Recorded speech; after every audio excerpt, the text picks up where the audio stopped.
കുറച്ചു നാളായി കൈയും കാലും ഒക്കെ ഒന്ന് അനക്കിയിട്ട്. എന്നെ എല്ലാരും മറന്നിരിക്കുമായിരിക്കും. മനസ്സിലാക്കട്ടെ, ബാബുക്കുട്ടൻ തിരിച്ചെത്തിയെന്ന്. കെയർലെസ്സായി ഒന്നും ചെയ്യരുത്, സൂക്ഷിച്ചു വേണം. മാഡം എന്നെ കുറിച്ച് എന്താ കരുതിയത്? എന്റെ മുമ്പേ എക്സ്പീരിയൻസ് അറിയാലോ. പിന്നെ ഈ കൊട്ടേഷന് നോട്ടിന്റെ കന ഇത്തിരി കൂടും. മാഡം അറിഞ്ഞു ചെയ്യണം. ബാബുക്കുട്ടൻ മനസ്സിൽ കാണുന്നതിനപ്പുറം ഞാൻ തരും. ആയിരപ്പറയലും നിലവിളി ഉയരണം. അത് കണ്ടും കേട്ടും എനിക്ക് സന്തോഷിക്കണം. Okay madam.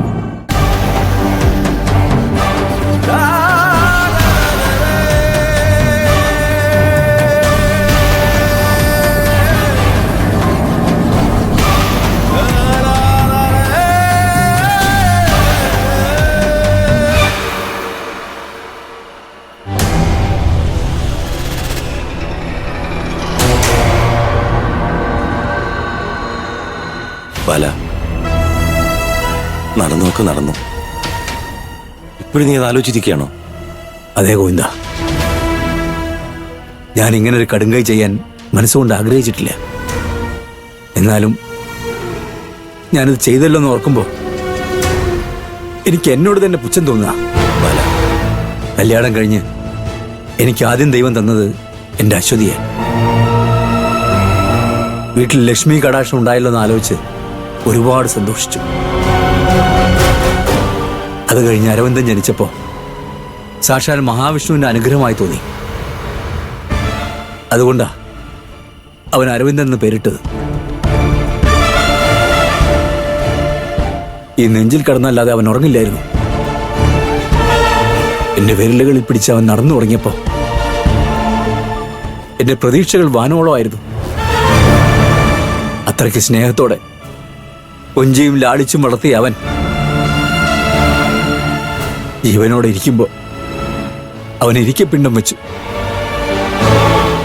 ഞാൻ മനസ്സറിഞ്ഞ് ചെയ്തതല്ല ഗോവിന്ദ, എന്നെ കൊണ്ട് അവൻ ചെയ്യിച്ചതാ. ഈ മഹാഭാവം അവൻ എന്നെ കൊണ്ട് ചെയ്യിച്ചു കളഞ്ഞില്ലേ? നീ മനസ്സറിഞ്ഞല്ല ഇത് ചെയ്തെന്ന് എല്ലാവർക്കും അറിയാം. ഒരു നിമിഷം മനസ്സിന്റെ നിയന്ത്രണം തെറ്റിയപ്പോ ഉണ്ടായതാ. ഇതും വിധിയുടെ ഒരു ഭാഗമാ ബാല. ഏറ്റവും കൂടുതൽ മനസ്സ് തകർന്നു പോയത് ഇതുവരെ ഒരിക്കൽ പോലും എന്നെ എതിർത്ത് സംസാരിക്കാത്ത ചാരുപോള് ബാലമാമ ചെയ്ത് തെറ്റാണെന്ന് പറഞ്ഞില്ലേ? അപ്പോഴാ എന്റെ മനസ്സ് കുറ്റബോധം കൊണ്ട് നേറുകയായിരുന്നു. അപ്പൊ ഗോവിന്ദ, ആ സമയത്ത് ഞാൻ 1000 മാപ്പ് അരവിന്ദനോട് പറഞ്ഞു കഴിഞ്ഞിരുന്നു. എന്താ ഇങ്ങനെ ആയിപ്പോയത്? ചെയ്ത തെറ്റിന് മനസ്സിൽ കുറ്റബോധം തോന്നിയല്ലോ ബാല, അത് മതി. നിന്നെപ്പോലൊരു അച്ഛനെ മനസ്സിലാക്കുന്നത് അരവിന്ദന്റെ ജീവിതത്തിലെ ഏറ്റവും വലിയ പരാജയ, വലിയ നഷ്ടവും. പക്ഷെ അവൻ നിന്നെ മനസ്സിലാക്കുന്നൊരു കാലം വരും. അതുവരെ ക്ഷമിച്ച് കാത്തിരിക്കണം. കാത്തിരിക്കണം, കാത്തിരിക്കാം.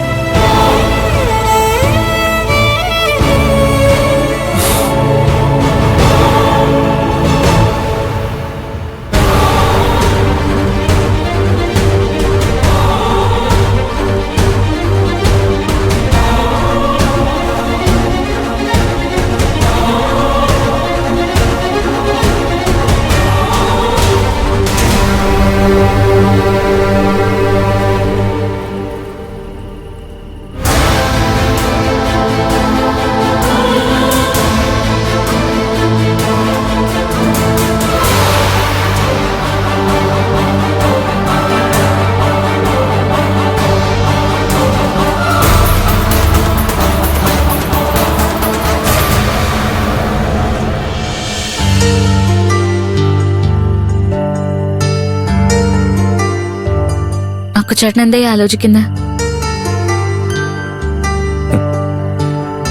വേറെന്താ ആലോചിക്കാന്? അച്ഛന്റെ കാര്യമൊക്കെ കുത്തി. ഞാനും അത് തന്നെയാ ആലോചിച്ചോണ്ടിരിക്കുന്നത്. ബാലമാമന് മനസ്സിൽ കുറ്റബോധം ഉണ്ടെന്ന് കണ്ടപ്പോ തന്നെ മനസ്സിലായി. ഞാനും അത് ശ്രദ്ധിച്ചു. അച്ഛനെ ഈ ഒരു അവസ്ഥയിൽ കാണുമ്പോൾ വല്ലാത്ത വിഷമം തോന്നുന്നുണ്ട്. അതെ അക്കുച്ചേട്ടാ. പിന്നെ ഞാനൊരു കാര്യം പറയാൻ മറന്നു. എന്താ? 2 ദിവസമായിട്ടെ എന്റെ വലത് കണ്ണ് തുടിച്ചുകൊണ്ടിരിക്കുക. അപ്പൊ ഞാൻ ഓർത്തു അശുഭകാര്യം എന്തോ നടക്കാൻ പോകുന്നുണ്ടെന്ന്. ഏയ്, ചുമ്മാ വിവരക്കേട് പറയലേ കകുതി. വലത് കണ്ണ് തുടിച്ചാ അശുഭകാര്യം നടക്കുന്നു? നന്നായി. എടോ, ഉറങ്ങാതിരുന്നാ കണ്ണു തുടിക്കും, പിന്നെ സ്ട്രെസ്. വെറുതെ അതും ആലോചിച്ച് മനസ്സ് വിഷമിപ്പിക്കണ്ട. ഓ, അക്കുച്ചേട്ടനെ ഇപ്പൊ വിവരക്കേട് പറയുന്നേ. പെണ്ണുങ്ങളുടെ വലം കണ്ണ് തുടിച്ച അശുഭകാര്യം നടക്കുന്ന. ആര് പറഞ്ഞു? ആ, അത് പലരും പറഞ്ഞു കേട്ടിട്ടുള്ളതാ. അതൊക്കെ വെറുതെ പറയുന്ന. ഞാൻ പറയുന്നത് ശാസ്ത്രം, സയൻസ്. ഓ, ഒരു സയന്റിസ്റ്റ് വന്നിരിക്കുന്നു. ദേ, ഇപ്പൊ പോലും എന്റെ വലത് കണ്ണ് തുടിച്ചോണ്ടിരിക്കുക. ആണോ? അതെന്നെ നോക്ക്. കണ്ടോ? ടിക് ടിക് എന്ന് കണ്ടോ? കാണുന്നില്ലല്ലോ കാക്കുത്തി. ഒരു കാര്യം ചെയ്യ്, നീ അടുത്തൊന്നിരിക്കും. വാ. വേണ്ട, എന്റെ കണ്ണ് തുടിച്ചോട്ടെ. അപ്പോ അത് മാറണ്ടേ? എങ്ങനെ മാറാൻ? ആ, ഇവിടെ വന്നിരിക്കേ, ഞാൻ മാറ്റി കാണിച്ചു തരാം. ആ, വാ. വേണ്ട, ഞാനിവിടെ ഇരുന്നോളാം. അക്കുച്ചേട്ടൻ അവിടെ ഇരുന്നാ മതി. എന്നിട്ട് പറഞ്ഞാൽ മതി എങ്ങനെ മാറ്റുന്നെന്ന്. ശരി, നീ ഇങ്ങോട്ട് വരണ്ട, ഞാൻ അങ്ങോട്ട് വന്നിരിക്കാം. എന്തിനാ ഇങ്ങോട്ട് വന്ന? നമ്മൾ അകലെ ഇരുന്നാലേ കണ്ണു തുടിക്കുന്നത് മാറാനുള്ള ടെക്നിക്ക് വർക്കൗട്ട് ആവില്ല. അതുകൊണ്ട് വന്നാ. എന്നിട്ട് എനിക്കങ്ങനെ തോന്നുന്നില്ലല്ലോ.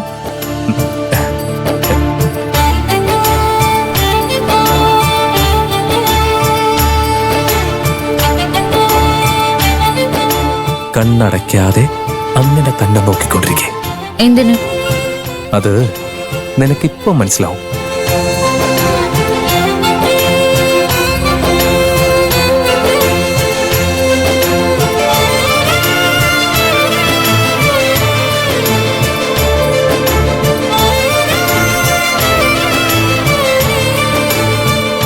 ഇപ്പൊ നിന്റെ കണ്ണ് തുടിക്കുന്നുണ്ടോ?